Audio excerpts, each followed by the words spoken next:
Alors bonjour à tous et bienvenue dans cette nouvelle vidéo. Aujourd'hui on va configurer les moyens de paiement qui vont être incrustés dans PrestaShop. Donc on va faire ça assez rapidement. Donc on se retrouve sur le back-office. Ce que vous allez faire, c'est que vous allez cliquer ici sur paiement qui est un sous-menu de modules et services. Ici, si on vous demande de faire des mises à jour, donc pour le virement bancaire et pour le paiement par chèque, c'est ces deux paiements qu'on va utiliser.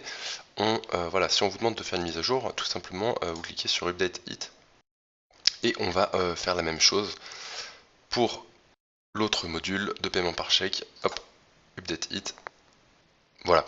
Si vous aviez voulu mettre tous les modules à jour d'un seul coup, il vous aurait suffi de cliquer ici, mettre à jour tous les modules. On va le faire d'ailleurs. Ok, donc juste en passant, ça ne sert strictement à rien, donc on va le fermer. Une fois que vous avez mis tous vos modules à jour, donc vous voyez que vous pouvez vous balader en fait à l'intérieur de modules et services ici, où vous aurez tous les modules qui sont proposés par défaut par PrestaShop et qui pour un certain nombre sont payants.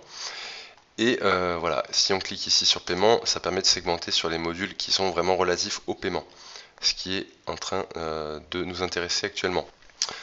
Donc on aura un système de paiement par virement bancaire. Bon, c'est relativement anecdotique comme paiement, mais ça mange pas de pain de le mettre. Et puis pour le chèque, c'est pareil, c'est un petit peu plus régulier, mais autant l'avoir activé. Dans un premier temps, ce qu'on va faire, c'est qu'on va utiliser PayPal. Pourquoi? Parce que c'est peut-être une solution de paiement en fait que vous utilisez déjà vous-même en tant que client, et donc a priori vous devez tous à peu près avoir déjà un compte PayPal, et si c'est pas le cas, je vous invite à en créer un tout de suite après cette vidéo. Donc pour installer le module PayPal, il suffit de cliquer sur installer ici. Vous laisserez tourner un peu le chargement du module et ensuite vous vous retrouverez voilà avec l'onglet PayPal ici qui apparaît et qui est actif au niveau des modules de paiement. Donc on va configurer tout ça. On va commencer par le paiement par chèque. Alors vous cliquez sur configurer. Ici payer précisé en France. Ok. Pour le paiement par chèque, on est bon. Ensuite, on va aller configurer le paiement par virement bancaire.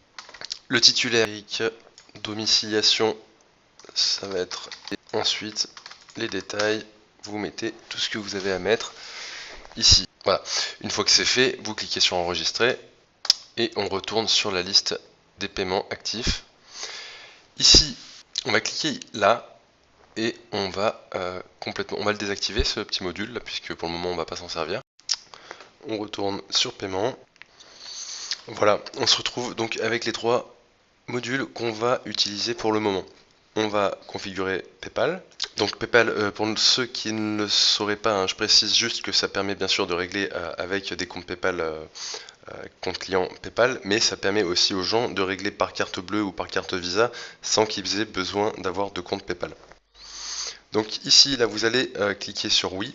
Vous pouvez, voilà, vous pouvez rester sur PayPal intégral, ça fonctionne très bien. Ensuite, ici, ce qu'il faut faire, c'est que vous allez cliquer sur obtenir mes informations d'identification PayPal. Vous allez rentrer votre login, mot de passe, connexion, et vous vous retrouvez donc avec une fenêtre qui ressemblera à ça. Donc le nom d'utilisateur API, ce sera pour ma part ça. Le mot de passe API, on le met ici. Et la signature, on va la mettre ici. On peut cliquer ici, là, sur terminer. Et on peut se déconnecter de PayPal. Une fois que vous avez rentré toutes ces informations, vous avez quelques options à configurer. Alors, utiliser PayPal Express ici, ça va permettre en fait aux gens de passer une commande sans finalement avoir besoin de créer un compte sur PrestaShop. C'est-à-dire qu'il va y avoir un bouton sur le front office, sur votre boutique en ligne, à côté de vos produits. Il y aura grosso modo le bouton ajouter au panier et juste à côté de ça, il y aura un bouton passer commande tout de suite avec PayPal. Et ça permet aux gens finalement de passer directement sur l'interface de paiement où ils vont renseigner leur adresse de livraison et ainsi de suite. Ça peut être intéressant pour certaines personnes, ça augmente le taux de conversion. Voilà. Donc dans mon cas de figure, on va le laisser. Ça, je préfère le laisser à non. Alors, ça peut être intéressant dans certains cas de figure, mais étant donné que, voilà, grosso modo, en utilisant cette fonctionnalité-là, vous allez avoir une espèce d'iframe PayPal qui va être directement intégré à votre site internet, dans la fenêtre de votre site internet. Alors c'est intéressant parce que du coup, ça évite de faire sortir l'internaute de votre site internet. Par contre, le gros problème, c'est que de plus en plus de gens maintenant font attention au fait que le site internet sur lequel ils vont faire le règlement soit en HTTPS, et a priori c'est pas votre cas, donc tant qu'à faire, je préfère que les gens soient basculés directement vers le site de PayPal et qu'ils aient bien cette sécurité en HTTPS. Pour ma part, alors je vais partir du principe qu'il ne va pas y avoir de soucis sur l'intégration de PayPal, donc je ne vais pas utiliser la sandbox. La sandbox, c'est utile quand vous voulez réaliser des tests de commandes sur votre site internet, mais a priori ce ne sera pas utile. Le type de paiement, on va rester en direct sales. Ça évite d'avoir à aller valider le paiement à chaque fois que vous aurez une commande. Et puis vous pouvez cliquer sur sauvegarder. Ok, message de confirmation comme quoi ça a bien été pris en compte. Pour vérifier que tout ça fonctionne correctement, je vous invite à aller faire un petit tour sur votre boutique, côté front office, et on va simuler une commande en cliquant sur ajouter au panier. On va cliquer tout de suite sur ajouter au panier. Donc le produit a bien été ajouté, on clique sur commander. Vous voyez le bouton là ici qui est acheté avec PayPal, donc ça a été activé grâce à PayPal Express qu'on vient juste de configurer juste avant.